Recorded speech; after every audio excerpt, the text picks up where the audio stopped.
আসসালামু আলাইকুম রহমতুল্লাহ। প্রিয় খামারি ভাইরা, নতুন আরেকটি ভিডিওতে আপনাদেরকে স্বাগতম। এখানে হচ্ছে আমার দেশি মুরগির কিছু বাচ্চা ফুটছে, তো এদেরকে হচ্ছে আমি প্রথমে এদেরকে আজকে এখন খাবার দিব।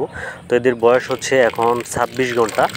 আর আমি মূলত হচ্ছে 24 ঘন্টা পর যে কোনো টাইমে হচ্ছে আমার মুরগির বাচ্চা অথবা হাঁসের বাচ্চা যেগুলো ফুটে না কেন এদেরকে হচ্ছে আলাদা করে আমি এদেরকে হচ্ছে খাবার পানি দিই। তো এদেরকে দেখেন আমি কি খাবার দিচ্ছি। প্রথমে হচ্ছে এদেরকে পানি দিব, আর পানির মাঝে হচ্ছে আমি যেটা দিচ্ছি সেটা হচ্ছে লেবুর রস পানিতে দিয়ে দেওয়ার কারণ হচ্ছে এদের যেহেতু আপনার বাচ্চা ফোটার পর এদের শরীরটা একটু দুর্বল থাকে, অনেক সময় হচ্ছে অনেক টাইম হচ্ছে খাবার না খাওয়া অবস্থায় থাকে। তো এই জন্য হচ্ছে বাচ্চা ফোটার পর আমি প্রথমে যে কাজটা করি সেটা হচ্ছে লাইসোবিট অথবা হচ্ছে এই লেবুর রসটা আমি দিয়ে থাকি পানির সাথে মিক্স করে। তো অল্প একটু পানি নেবেন, পানির সাথে হচ্ছে লেবুর রসটা আপনারা মিক্স করে হচ্ছে আপনারা আপনাদের মুরগির বাচ্চাগুলোকে প্রত্যেকটা বাচ্চাকে হচ্ছে একটা একটা ধরে হচ্ছে খাওয়াই দিবেন। দেখেন এরা কিন্তু যখন আসলে ছোট বাচ্চা থাকে এরা কিন্তু কীভাবে পানি খেতে হয়, কীভাবে খাবার খেতে হয়, এগুলো কিন্তু আপনার মুরগির বাচ্চা কিন্তু জানবে না।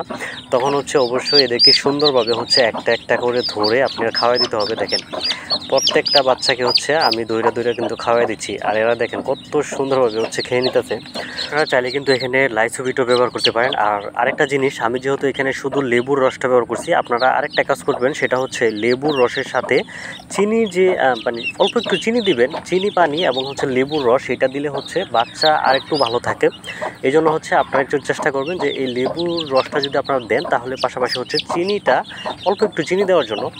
তো এইভাবে হচ্ছে আমি আমার প্রত্যেকটা বাচ্চাকে হচ্ছে খাওয়াই দিচ্ছি। আর একটা জিনিস, আপনাদের মুরগির বাচ্চা অথবা চীনা হাঁসের বাচ্চা যখন হচ্ছে এদের 24 ঘন্টা উপরে হয়ে যাবে, যখন এদেরকে হচ্ছে আলাদা করবেন, আলাদা করে অবশ্যই এদেরকে একটু তাপের ব্যবস্থা করে দিবেন। কারণ হচ্ছে মুরগির বাচ্চা এবং হচ্ছে হাঁসের বাচ্চা এদের কিন্তু ছোটো অবস্থায় এদের প্রচুর পরিমাণ ঠান্ডা লাগে। আর এই ঠান্ডা থেকে আপনাদের হাঁস মুরগির বাচ্চাগুলোকে রক্ষা করার জন্য অবশ্যই এদেরকে আপনার ব্রুডিং করতে হবে। আর ব্রুডিংয়ের সময় আপনারা যদি হাঁসের সাথে রাখেন তাহলে হাঁসের সাথে রাখতে পারেন, অথবা যারা মুরগি পালন করেন তারা আপনাদের মুরগির বাচ্চাগুলোকে হচ্ছে মুরগির সাথেও রাখতে পারেন। কিন্তু অবশ্যই আপনারা চেষ্টা করবেন যে একটু তাপের ব্যবস্থা করে দেওয়ার জন্য, কারণ হাঁস মুরগির বাচ্চা সব থেকে বেশি হচ্ছে ঠান্ডা অবস্থায় এদের কিন্তু আপনার ঝামেলা হয়। তো যাই হোক, আপাতত হচ্ছে আমি এদেরকে খাবার দিব। আর খাবার হিসেবে আপনি যে খাবারটা দিই সেটা হচ্ছে ব্রয়লার স্টার্টার। আমি এই খাবারটা সবসময় আমার হাঁস মুরগির ক্ষেত্রে হচ্ছে জিরো বাচ্চার ক্ষেত্রে 1 মাস বয়স পর্যন্ত হচ্ছে আমি স্টার্টার খাবারটা দিয়ে থাকি। এটা হচ্ছে ব্রয়লার স্টার্টার, অনেকে হচ্ছে সোনালি স্টার্টার ব্যবহার করেন, এবং আমি সবসময় হচ্ছে ব্রয়লার স্টার্টার খাবারটা ব্যবহার করি। কারণ হচ্ছে এইটা খাওয়ালে আপনার হাঁস মুরগির বাচ্চা একটু, আমার মনে হয় যে একটু খুব দ্রুত হচ্ছে বেড়ে ওঠে, এবং হচ্ছে সুস্থ থাকার ক্ষেত্রে হচ্ছে এই ব্রয়লার স্টার্টারটা অনেক ভালো কাজ করে থাকে।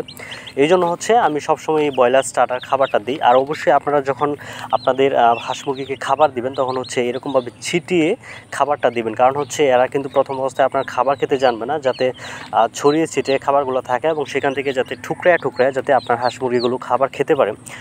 তো যাই হোক, এভাবে আপনারা আপনাদের হাঁস মুরগিগুলোকে হচ্ছে জিরো অবস্থায় লালন পালন করতে পারেন। তো পরবর্তীতে হচ্ছে ধাপে ধাপে ভিডিও আসবে। তো সবাই সে পর্যন্ত ভালো থাকবেন, সুস্থ থাকবেন। আসসালামু আলাইকুম ওয়া রাহমাতুল্লাহি ওয়া বারাকাতুহু।